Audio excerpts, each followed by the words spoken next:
So ang topic na ito ay glorifying God over our weaknesses. No? So, basahin po natin yung apat na talata na ginamit ko po para sa pagpapahayag ng topic na ito. So let's read this all together from verse 7. But to keep me from being puffed up with pride because of the many wonderful things I saw, I was given a painful physical ailment as a Satan's messenger to beat me and keep me from being proud. 3 times I prayed to the Lord about this and asked Him to take it away. And His answer was, "My grace is all you need, for my power is greatest when you are weak." I am most happy then to be proud of my weaknesses in order to feel the protection of God's power over me. I am content with weaknesses, insults, hardships, persecutions, And difficulties for Christ's sake, for when I am weak and I am strong. Yan, praise the Lord. Ano ang motive o tema ng topic na to? Dito po ay hayagan na sinasabi ni Paul na unang-una sa verse 7 ay makikita mo na naniniwala ako si Paul ay may pride siya talaga. Bakit? Kasi alam mo yung pinanggalingan niya, isa siyang number 1 persecutor at number 2 matalino siya at religious leader siya. At yung kanyang posisyon ay ginagamit niya para hulihin at ipakulong ang mga mananampalataya. So ibig sabihin yung pride na dala-dala ni Paul ay hindi basta-basta pride yun. No? At pag tinignan mo sa buhay ni Paul ay naroon ang isang mabigat na kapangyarihan dati na siguro ayaw niya itong bitawan. Subalit, nang matagpuan niya ang Panginoon ay siya po ay nagbago at pinago siya ng Lord. Kaya dito po, ang karanasan na ito ay magandang halimbawa na kahit na pala sa atin, na iniisip mo na pwedeng may mga abilidad ka, meron kang katalinuhan, meron kang, sabi mo, talent, even you have money, may weakness ka rin. Diba? May weakness ka rin. Lahat po tayo may weaknesses. So, yung topic na ito ay parang pwedeng dumating sa iyo na ma-realize mo yung weaknesses mo at ano ang kapangyarihan ng Lord para maisip mo na kaya ko bang ma-overcome yung weakness na to? Kaya ko ba itong mapagtagumpayan? Diba? Yung weakness na to. At paano mag-glorify yung God sa kabila ng weakness ko na to? Parang gano'n. Mag-glorify yung God dahil ito'y kahinaan ko talaga eh. Parang gano'n. So, yun po yung tema ng natin, pag-uusapan. So, basahin natin ito ng sabay-sabay. Introduction, we can Absolutely rely on God's power because of it is limitless, available and sufficient for us. We can rely on God's power to strengthen us in weakness, equip us for God living and working through us in all our circumstances. Yan, praise the Lord. So, mahalaga po na ma-realize natin, ang Diyos natin sinasamba ay may kapangyarihan siya at ang kapangyarihan niya ay limitless. At ang kapangyarihan niya ay available din para sa atin, no? At ito ay sufficient para palakasin niya tayo sa anumang weakness na pwedeng nasa ating mga buhay at gumagalaw sa ating mga circumstances. Sabi rito, being a Christian now, are we still afraid or ashamed about our personal weaknesses before God? Ibig sabihin, nung tayo po ay hindi pa mananampalataya, ay marami tayong kinatatakutan, marami tayong ayaw malaman ng kapwa natin, ayaw natin sabihin, siguro, tinatago natin. At ang Diyos lang ang nakakaalam. At marahil ang Diyos din na to ay iniisip natin na nung tayo na born again, ay ayaw mo rin isurrender to sa Lord. Kaya dahil maaari ang iniisip natin ay kaya akong baguhin ng Lord sa kahinaan ko na to. Parang gano'n. So, yan po yung tanong. Being a Christian now, are we still afraid? Natatakot ka pa bang harapin yung weakness na yan? Ashamed? Nahihiya ka ba? About that personal weakness? Sino gusto mo? Sister G. Unang tubo ko talaga. Tumulo na raw dyan. Dyan na raw, Sister. Ayan.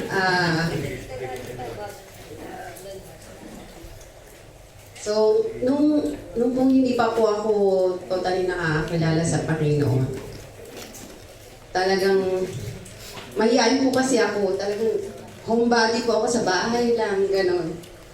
Tapos, parang may takot ako na humarap sa mga tao.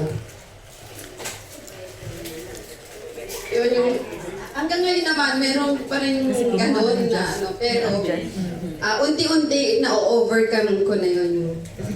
May stage fright kasi ako yung kahit sa school po nung nag-aaral ako, kahit alam ko yung sagot, hindi ako nagre-respond. Kinuha mo ni Justin. Hinihintay ko na lang natawagin ako ng prof ko, ganon. Pero, ngayon po na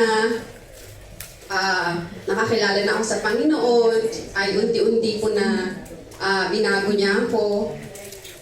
Siguro nga kaya dinala ako ng Panginoon sa first ministry ko ng pagiging usher. Kasi yun natuto ako makihalubilo sa mga tao. At binago ako ng Panginoon sa pakikitungo ko sa mga tao. Kasi bahay, eskwela lang ako. Hindi talaga ako nakikihalubilo. And nung nakakilala na ako, meron pa rin, may takot, may nahihiya, pero unti-unti na binago ako ng Panginoon kasi ang inano sa akin ng Panginoon is ginagawa ko ito dahil para sa ating Panginoong Diyos. Yan po. Yan, praise the Lord. Palapakan natin, Panginoon. Sayang yung mga points ni sister, alam niya pala ng estudyante siya ayaw niyang tumaas. Yung iba, taas ang kamay tumatayo, hindi naman alam ang sagot. Kinuha na ni Justin. Baliktad. Yan. So, point number 1, punta tayo sa point number 1, God's grace and His power is manifested in us. So, medyo ba natin basahin sa Corinthians 12:7? Unless I should be exalted above measure, With abundance of revelations, a thorn of the flesh was given to me, a messenger of Satan to defame me, lest I be exalted above measure. so dito po, sabi nga nang in-explain ko ng konti dito para kung kayo magtuturo, makita niyo yung point na sinasabi ni Paul. Lord allowed Paul to suffer some thorns in the flesh for a divine purpose. Learn this proof that even divine revelations of the Lord do not correct the flesh in us, but only by God's grace. Dalawang punto po rito sinasabi dito. Number 1, yung sinasabi thorns in the flesh dito, nagkaroon siya ng sakit. Hindi sinasabi ng Bible o commentary sa mga Bible kung anong klaseng sakit ang dinanas niya. Pero totoo, talaga nagkasakit siya. At yung sakit na yun, sabi ang ganon, he prayed to the Lord many times para siya ay gumaling, hindi siya gumaling. No? Kaya ganon. Now, pangalawa, sabi ganon, sinabi niya rito, thorn in the flesh was given to me, a messenger of Satan to buffet me. Ang sinasabi rin ni Paul dito ay maaaring si Satan ang isang dahilan kung bakit nagkaroon siya ng sakit. At ito ay distraction sa kanya para pigilan siya na mag-evangelize. No? Pero paniniwala ni Paul, it's a divine purpose. May dahilan ng Diyos. Parang si Job. Si Job, pinagpala siya dahil righteous siya. Pero ginamit ni Satan yung pagkakataon na sumungan siya. At ito'y pinayagan ng Diyos. Parang ganun din. No? At sabi ang pangatlo, learn the proof that even divine revelation of the Lord do not correct the flesh in us. Sabi rito, lest I should be exalted above measure by the abundance of the revelation. Ano ibig sabihin nun? Si Paul, nung natuto na siya, na born again siya, tinanggap niya yung Lord, talagang nagkaroon siya ng, sabi no, divine wisdom. At naging matalino siya na mag-share ng gospel, mag-evangelize, nakaka-receive siya ng ng Panginoon. Pero, sabi niya gano'n, kahit na pala nakaka-receive ka ng mga mahiwagang kapahayagan, hindi dahilan yon o measure na mababago ka. Hindi dahilan yun. Ang totoo, sabi ang gano'n, yung knowledge, sabi sa Proverbs, nagbibigay ng pakpak yan. Diba? Pag lalo kang nagiging marunong, iniisip mo, angat ka sa iba. Mas marunong ka sa iba. Kaya yung abundance ng knowledge, hindi dahilan niya na mababago ka ng Panginoon. Hindi yan totoo. Minsan nga, yung mga matatalino na naging doctorate na, ay yayabang nila. Hello, buti na lang, may doktor pa dito? Wala pa. Kasi minsan mga PhD, master, di ba? Ay, sorry. Kasi yung meron natin, sabi niya nga, pastor, ganito, sabi niya, no, don't call me a pastor, call me a doctor. Doctor, oh. Wow. Diba? Nakakataas ng nakakataas ng papak, hindi sungain sa mga. Diba? Yung ere mo. Yun yung sinasabi dyan. Be exalted above measure by the abundance of the revelation. Kasi marami na siyang alam. Marami na siyang natatanggap sa Lord. At ito ba ay magdadala sa kanya ng higit sa mga ibang karaniwang mga mananampalataya. Kaya iniisip niya, kaya binigyan ako ng thorn in the flesh. Bakit? Para ibaba ka. Para ibaba ka. So maganda. Basahin natin ito sa 2 Peter 1:3, James 4:6. 2 Peter chapter 1 verse 3. His divine power has given us everything we need for a godly life through our knowledge of Him who called us by His own glory and goodness. Amen. Yan. James 4. James 4:6, but He gives us more grace. That is why Scripture said, God opposes the proud but show favor to the humble. Yan, praise the Lord. So, sabi ni Peter, lahat ng kailangan mo sa pagbabago na maging godly ka, binigay na ng Diyos. Sabi naman ni James, pag ikaw ay lalong nagpapakumbaba, lalo kang pagpapanahin ng Panginoon, yung grace niya, lalo mong mararanasan.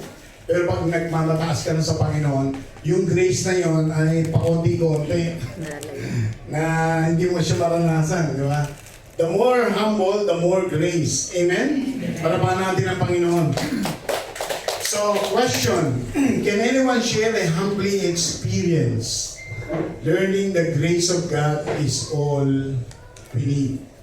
Meron bang gusto mag-share ng kanyang karanasan? Maybe humbling experience na masasabi niya na yung biyaya lang talaga ng Panginoon ang naging dahilan.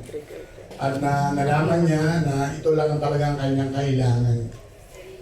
Nakano na tayo doon?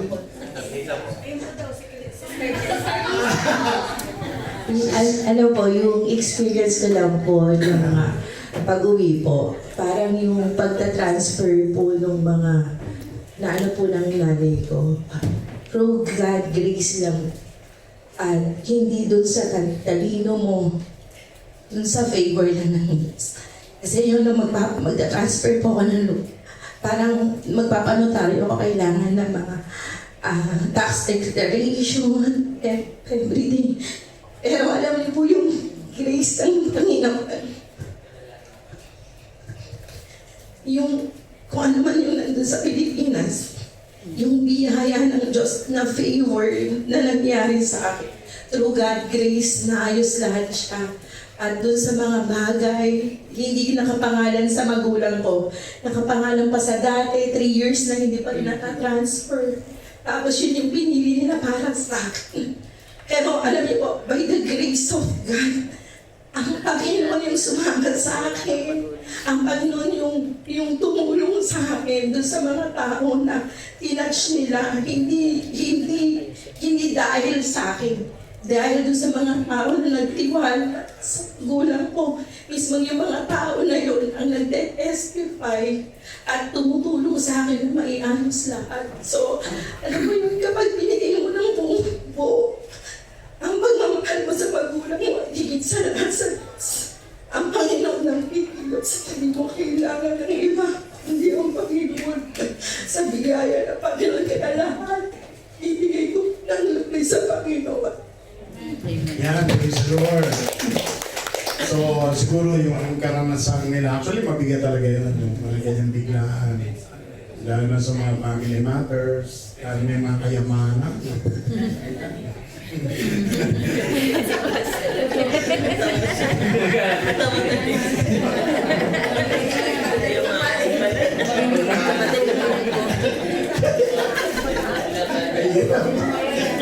Ay, hindi pala si Sister Chili.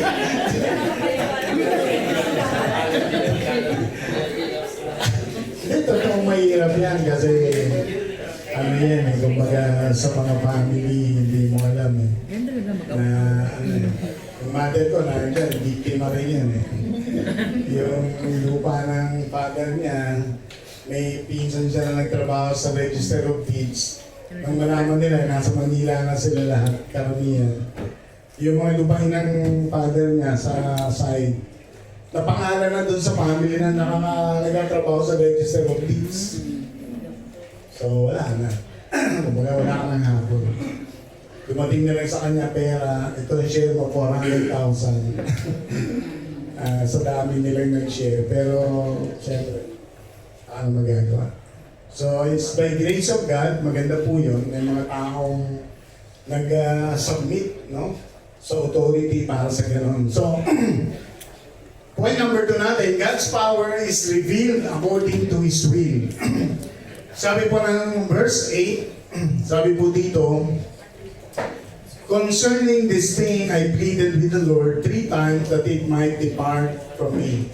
Sabi ni Paul, nagmakaawa siya sa Lord na mawala yung thorny in the flesh, di ba?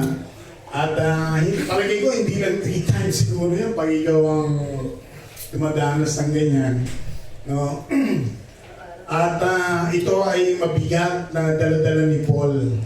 Sabi nga dito, not everything we want when we are in a right relationship with Him will necessarily be in accordance with His will. God's power is limitless, sovereign, and comes from His perfect will and character. So ano ibig sabihin nito? God's power is revealed according to His will. Lahat tayo may mga pagkakataon o maraming pagkakataon na may gusto tayong mangyari, dinidesire natin, pinapag-pray natin, na alam natin kailangan natin yun, alam natin mas maganda sa atin yun, mas maganda sa family natin. Pero hindi dahilan yun na alam mo na yun ang will ng God. O alam mo na yun ang tama. Kasi bakit? Only God knows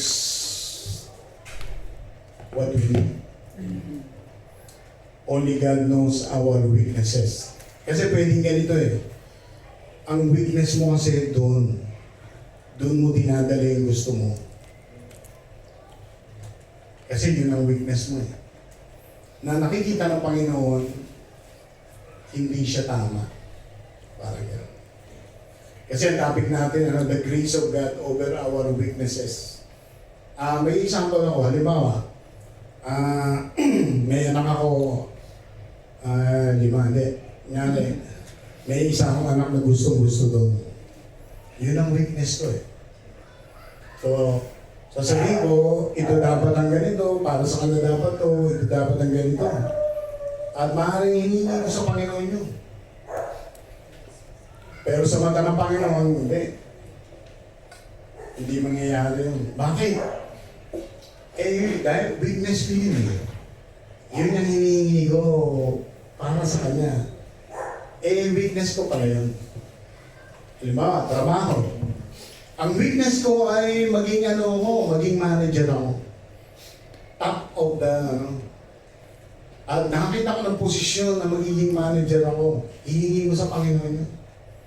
Nakikita ng Panginoon na ang weakness ko ay truth. Hindi niya sasagutin yun. Bakit? Nagpe-pray lang naman ako dahil mapipili yung weakness ko eh. At nakikita ng Panginoon, yun ang weakness ko. Diba? So, God will not answer it. Diba? He will not answer it. Kaya hindi lahat ng gusto natin ay akala natin it's the will of God. Why? It might be our weakness. Na ayaw gawin ito ng Panginoon. Katulad ni Paul, na pinipilit niya siguro na mawala sa kanya yun, pero may dahilan ng Lord bakit ayaw niyang ibigay yun. Kaya mahalaga na ang pag nag-pray tayo, which is best is to seek the will of God. Seek the will of God. God's power is revealed according to His will, not according to what we want. Because whatever we want might be our weakness. Gusto mong dalhin sa will mo yun eh, pero ayun yung weakness mo eh. Diba? Sa taong yun. O sa bagay na yun.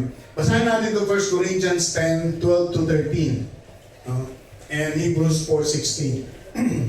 In 1 Corinthians chapter 10 verse 12 to 13. So if you think you are standing firm, be careful that you don't fall. No temptation has overtaken you except what is common to mankind. And God is faithful. He will not let you be tempted beyond what you can do. But when you are tempted, He will also provide a way out so that you can endure it. Yan, putulin lang siya doon. Katulad doon, yung sa 12 to 13. Di ba minsan akala mo ay hindi ka matitiso doon, hindi ka babagsak doon, o matatag ka doon. Di ba? Pero ang totoo, sabi ng salita ng Diyos doon, ay mag-ingat ka. Diba? Mag-ingat ka. Kasi pwede ka rin mag-fall. Bakit? Dahil sa weakness mo rin. Diba? Dahil sa weakness mo rin. Yun yung sinasabi niya dyan sa 12 to 13. Diba? Hebrews 4:16. Hebrews 4:16. Let us then approach God's throne of grace with confidence, so that we may receive mercy and find grace to help us in our time of need. So pagdating dito sa Hebrews 4:16, ito naman yung pag naisip natin yung ating mga kahinaan, ating mga kakulangan sa karunungan, sa direksyon, sa wisdom. Diyan na pumapasok yung Hebrews 4:16, sabi gano'n, we can approach the throne of grace, di ba? Openly or with confidence, that we may obtain mercy and grace. Sabi gano'n. Kaya kung may iniisip tayo na kailangan nyo pa ng biyaya, kailangan nyo pa ng tulong, kailangan nyo pa ng direksyon, maging open ka sa Lord. Lumapit ka sa Kanya ng may katapangan sapagkat sa Kanyang trono ay ibigyan Kanya ng tulong at biyaya na yung kailangan. Amen? Palapakan natin ang Panginoon. Kindly share an experience when God answered your prayer but not according to your expectations. Ayan.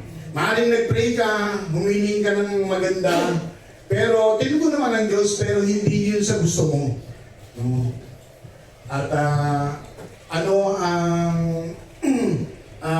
naging pangyayari sa pagtanggap mo nito? Sino gusto mag-share ng ganyan?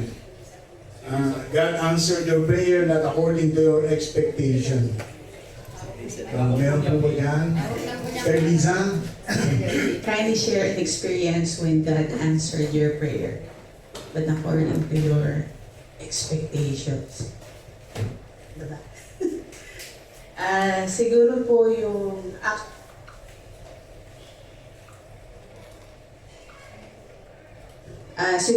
siguro po yung pinag-prepare ko dati yung sa ano po sa sa amin sa provision ng Lord sa work, ganun po.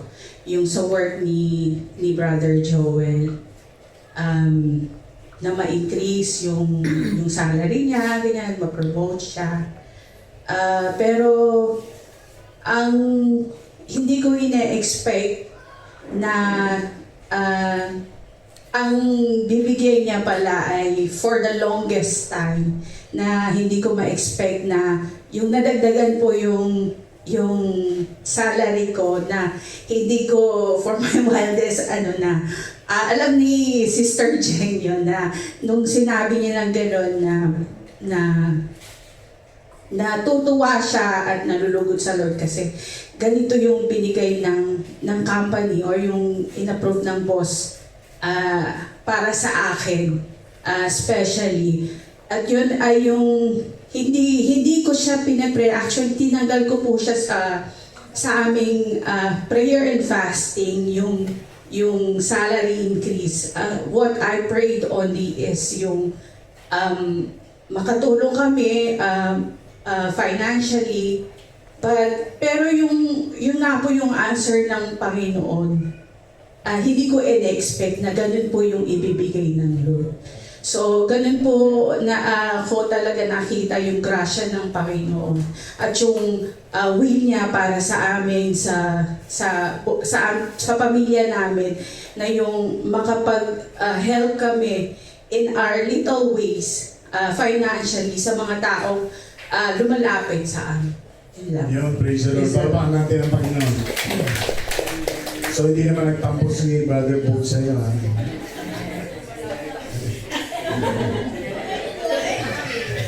So, may mga asawa kasing lalaki, pag mas mataas ang sahod ng babae, nagbabago tono. Mga ganun. Pero siyempre, blessing nga tayo, di ba? Dapat lalo kang matuwa na yung asawa mo mas malaki sahod sa iyo. Di ba? Amen ba? Yeah, praise the Lord. Point number 3, God's grace and power is manifested for His glory. Sabi ng verse 9, sabay-sabay natin basahin. And He said unto me, And He said unto me, my grace is sufficient for my strength and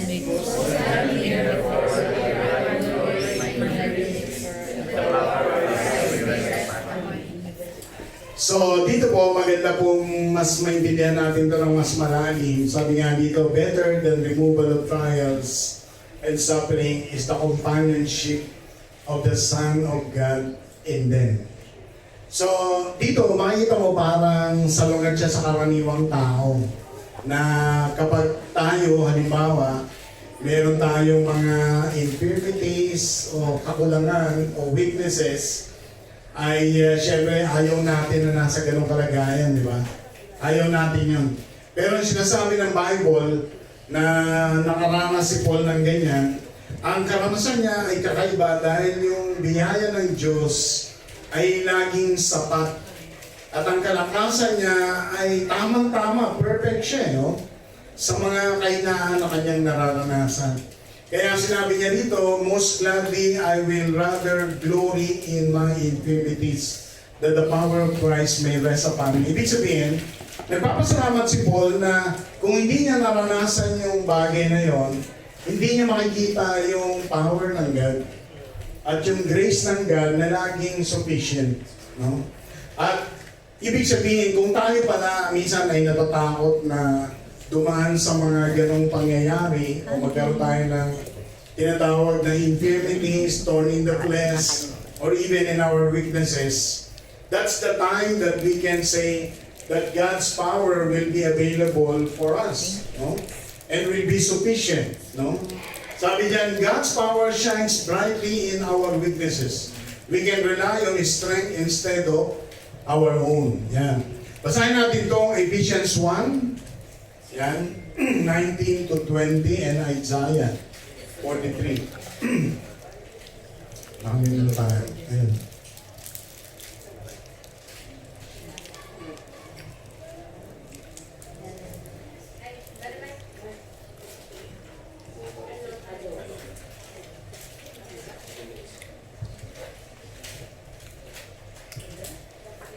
Verse verses 19 to 20. And what is the exceeding greatness of his power toward us who believe, according to the working of his mighty power, 20, which he worked in Christ when he raised him from the dead and seated him at his right hand in the heavenly places. Yan. Verse 43 Isaiah. Isaiah chapter 43 verse 2. When you pass through the waters, when you pass through the waters, I will be with you, and when you pass through the rivers, they will not sweep over you. When you walk through the fire, you will not be burned. The flames will not set you ablaze. Dito po, unang-una sa Isaiah 43 verse 2, ito po yung verse na nagsasabi na kahit na anong bigat ng pagsubok o maaaring at the point of death, kasi sabi when you pass through the fire, di ba? At kung ikaw man ay dumaan sa tubig na inis mong nalulunod ka, masusunog ka sa apoy, parang point of death yan di ba? Pero sabi ng Panginoon, kasama mo siya, di ba? I will be with you. Di ba? So, dito sa Isaiah 43 verse 2, ito yung tinatawag na God's companionship o God's presence. Na kahit na anong trouble natin, weakness natin, sakit natin o weaknesses natin, yung Panginoon nandyan pa rin. Hindi kanya iniiwan at hindi kanya pinababayaan. Sinasabi naman ng Ephesians 1:19 to 20, ito yung available na pwedeng magligtas sa'yo. Sabi ng, what is the exceeding greatness of His power to usward who believe? And that is the same power which resurrected Jesus Christ. Yung kapangyarihan na nagbuhay na muli kay Jesus, yan yung pwedeng kumilos sa iyo. Ang kapangyarihan na yun. Kung si Jesus binuhay niya sa kapangyarihan ng Holy Spirit, ano yung kahinahan mo na hindi niya kayang palakasin? Diba? Hindi niya kayang buhayin. Diba? So napakahalaga po niyan na ma-realize natin the manifestation of God's grace and power for the glory of God. Parapakan natin ang Panginoon. Ngayon, can anyone share an experience when God's rescue or answer came at the lowest point in your life? Ano yung karanasan na maaaring dinanas nyo na halos bumigay ka na? Yan, lowest point no? Pero dumating yung biyaya ng Panginoon. Sino yung gusto mag-share ng karanasan, Sister Jane?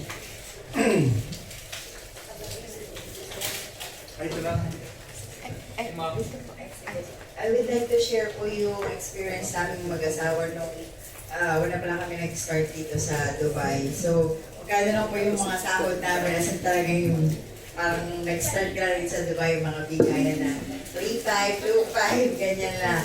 So, tapos po, inabot pa po kami noong 2008 ng recession, yung sa real estate na recession. So, with us, we're just really living sa means namin. Tapos umabot yung mga credit cards namin is, parang lahat gamit talaga siya. Tapos, yung salary namin, ibabayad namin sa card, and then after, gagamitin ulit namin yung card just to survive. So, gano'n talaga siyang, let's just say, lowest point of our life dito sa UAE. But then, yung Lord gumawa siya ng paraan upang ma-resolve yung aming case. Kasi dahil nangyari yun sa amin dahil nawalan ako ng work nung time na yun. Halos 1 year ako na pabalik-balik sa Dubai courts para makuha ko po yung aking end of settlement. Binigyan po ako ng Lord ng mabait na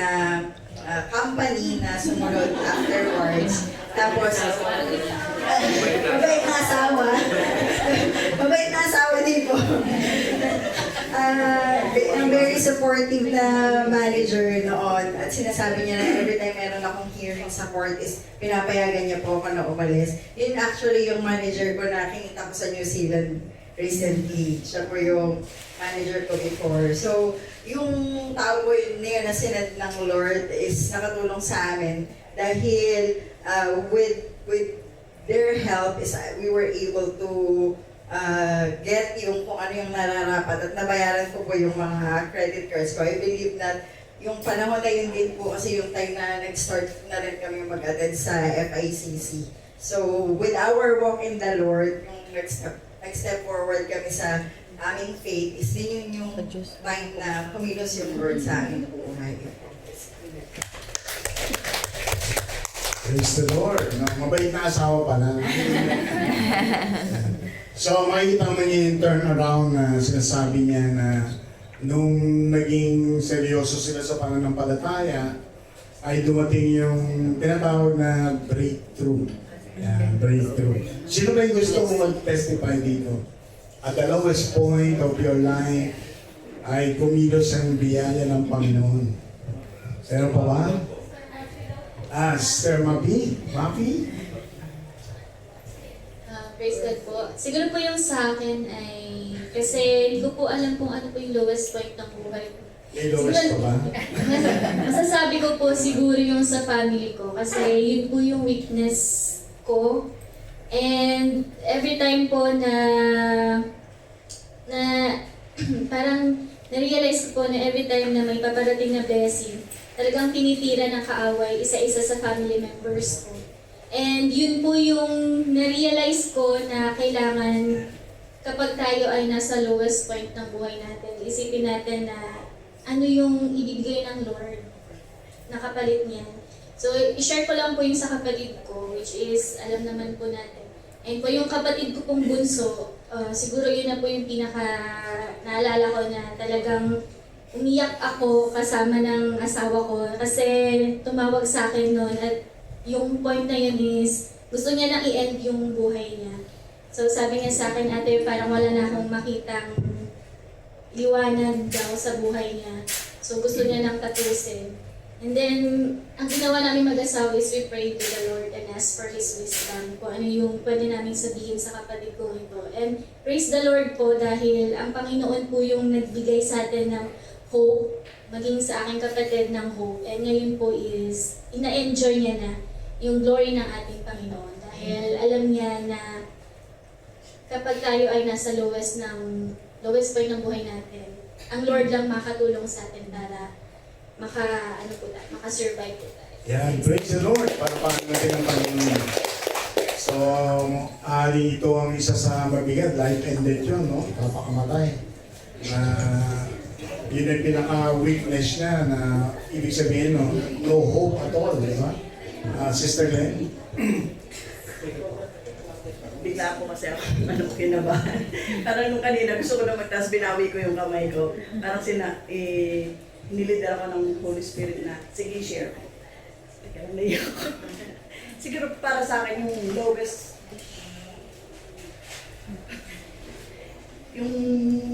part ng buhay ko. Nung nagkaroon kami ng problema ng asawa ko. Ben, tama kasi ng tao.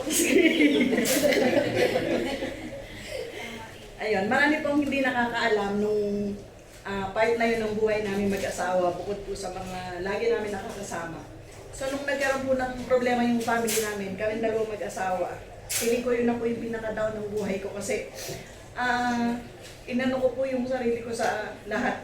Parang dinisconnect ko yung sarili ko sa lahat dahil sa kagustuhan niya nung nagkaroon kami ng problem.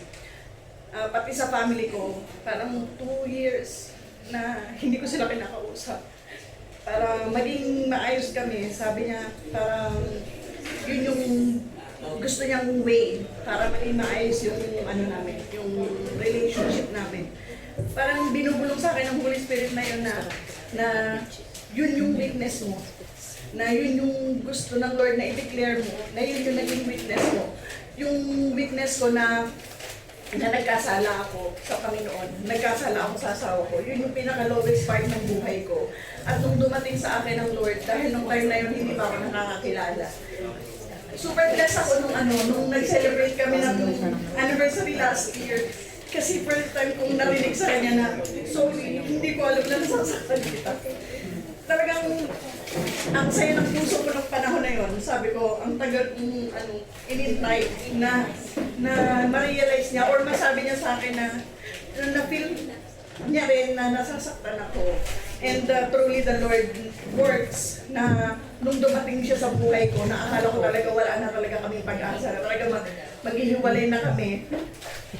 Ang Panginoon ang pumilo sa amin at sinabi niya sa akin na huwag kang aalis ng bahay, magstay ka lang dyan dahil may gagawin ako sa pamilya mo.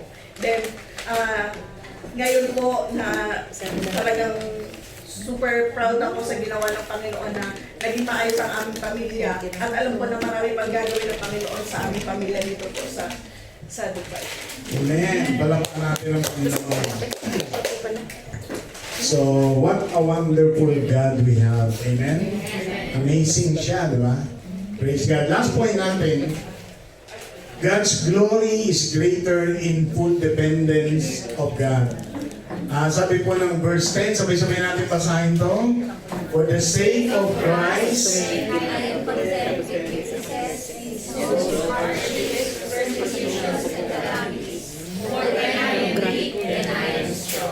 yan, praise the Lord. Siguro dapat nating ma-realize na kung bakit sinabi ni Paul ito na for the sake of Christ, kontento na siya. Pero naging kontento siya sa weaknesses niya. I am content with weaknesses. I am content with insult. I am content with hardship. I am content with persecution. I am content with calamities. Imagine mo yan.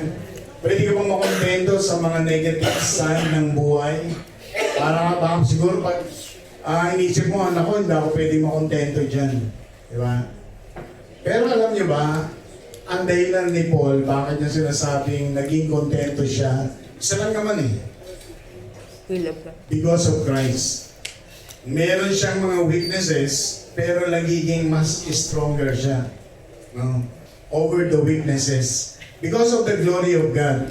Paul did not know the will of God when he prayed, but God's will was made clear to him afterward. Ganun din tayo. Pag nag-pray tayo minsan, hindi talaga natin alam yung will ng God eh. Diba?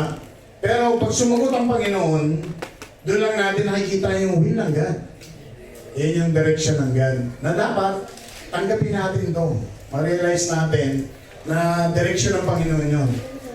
Paul, who wanted the will of God, was not only willing to put up with the problem, but he rejoiced that he had the problem. Baliktad, ano, di ba? Nagpapasalamat pa siya na nagkaroon siya ng mga ganong problema at tumangan siya sa ganong problema. Siguro, pag tayo nagtuturo nito, yung ending natin sa Bible study group natin, yung maging ano na yung mga kapatiran natin na pag may problema siya, hindi ito maging mabigat sa kanya. Yung maramdaman nila yung pagkasama mo pala ng Panginoon, dahil sa karanasan mo, lalo kang lalakas. No?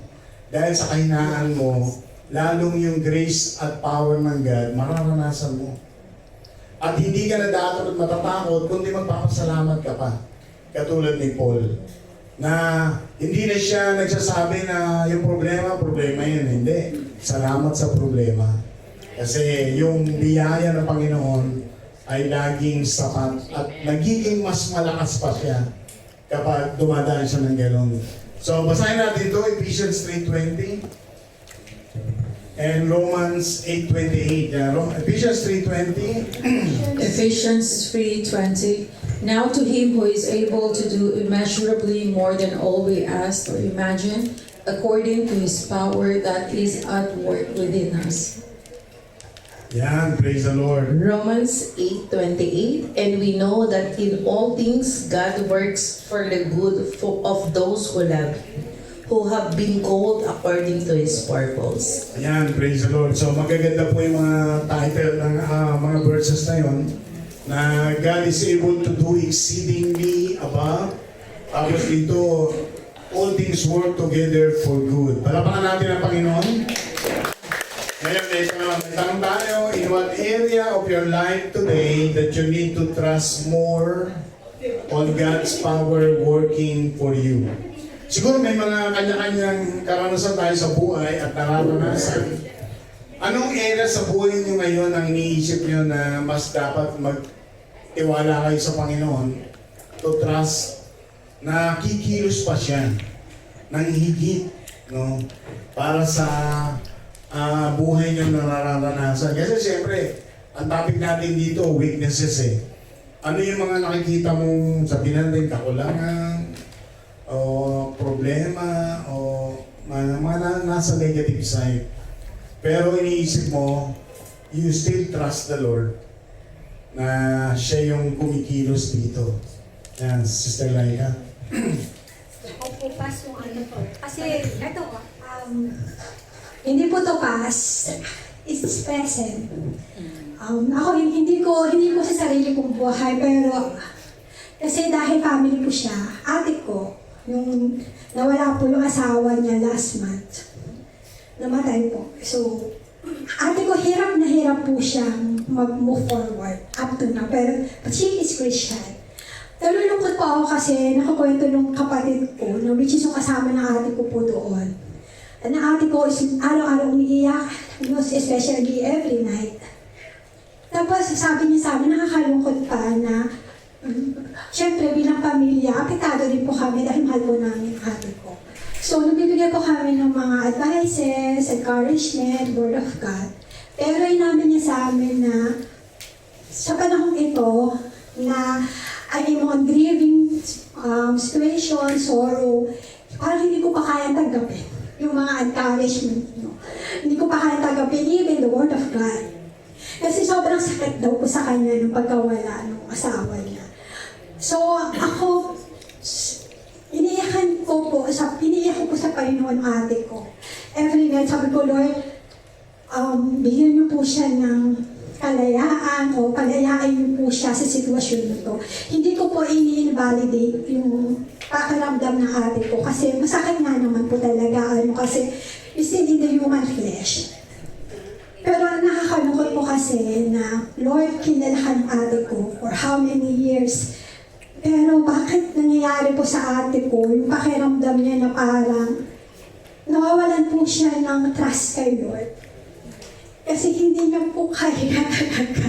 Dahil wala po, hindi po sila nagkaroon ng anak. So parang hirap lang sa kanya, wala siyang pagsasabihan. And then, ang nakakalungkot pa dito nung kwento ng kapatid ko na may mga pagkakataon kasi po yung abo po ng asawa niya nasa bahay nila. Kinakausap niya yung asawa niya through that. Pero sabi ko, ipaalala mo, sabi mo sa kapatid kong bunso, ipaalala mo kay ate yung word of God na yung mga patay na wala nang alam yan, hindi na nila nalalaman kung ano gusto ko sabihin sa kanila. Pero yun nga, hanggang ngayon, inaasahan ko po talaga na meron gagawin si Lord sa buhay po ng ate ko. Kasi, nakakapektuhan na rin po yung relationship ng ate ko at mama ko. Mama ko at ate ko po, magkasama po sila sa bahay. Pero dahil siguro na-frustrate na po yung ate ko, dahil na rin po sa kalungkutan, nasisigawan niya po mama ko. Siyempre masakit para sa akin yun. At same time, siyempre mama ko, 77 years old na. And mas emotional ang nanay, di ba po? Masakit din po para kay mama, makita yung anak niya na gano'n yung sitwasyon. Pero masakit din kay mama na nakaramdaman niya na parang wala nang kwenta si mama sa akin po. Dumating yung point na umalis na po si mama sa bahay ni ate kasi ayaw na ni ate makasama mama ko. So, masakit siya kasi kailangan dapat ni ate ng support system. Lalo na magulang. Prayerful po yung mama ko, prayer warrior si mama. Pero hindi ko loob sa kalaking bakit parang masyado na po na-overwhelm ang ate ko sa kalungkutan sa pagkawala po ng asawa niya. So yun, we still trust in God, nag-uusap po kami pamilya. Patuloy lamang po tayong magtiwala kay Lord na may gagawin siya sa ate ko. Na sana, Lord, maranasan niya yung comfort, yung true peace, yung true joy na nanggagaling sa inyo. Kahit nawalan po siya ng kasama sa buhay ang asawa ko. So yun po, praise the Lord po. Praise the Lord, babaan natin ang Panginoon. So, syempre mabigat sa physical separation, lalo na yung death sa isang mahal sa buhay. At only time will tell, sabi nga gano'n, na matanggap ito ng mga taong nabubuhay pa. No?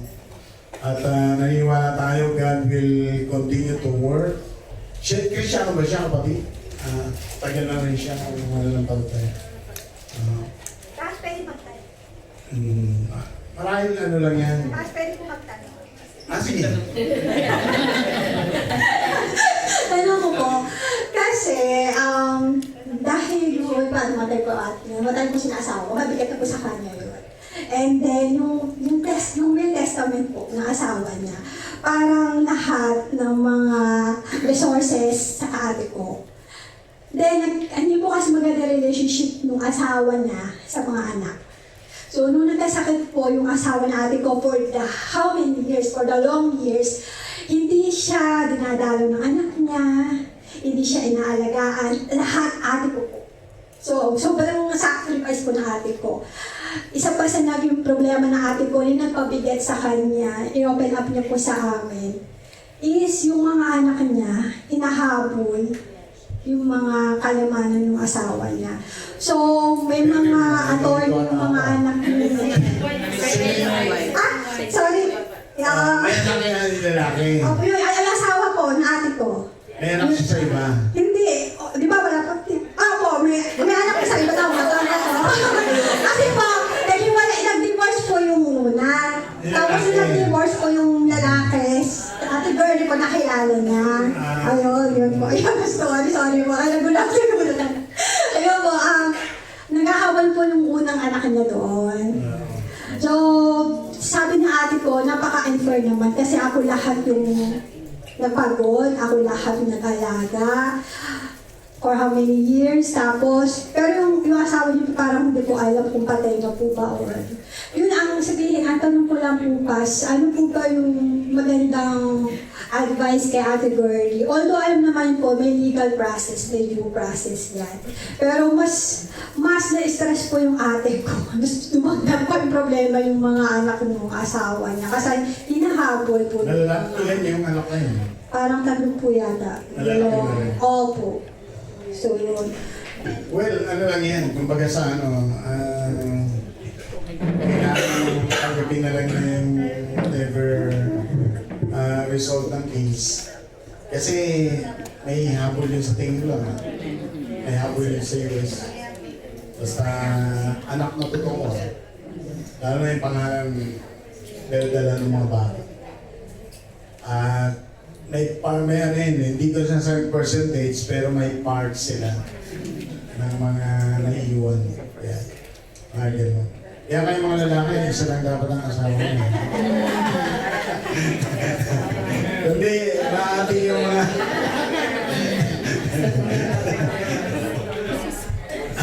Yeah, okay. Sabay-sabay natin basahin ang conclusion natin.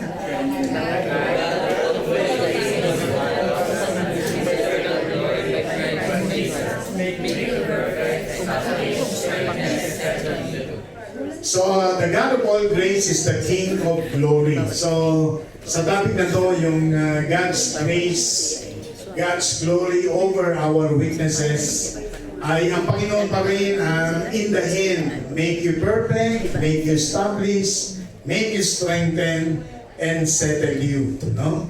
So, yan po yung ending natin dito, that the glory of God, because of Jesus Christ, will be manifested in spite of all our weaknesses. Sabay-sabay natin basahin ang ating prayer. I pray that God will allow us to understand better ourselves in full dependence to God alone, so that the grace of God will be freely manifested.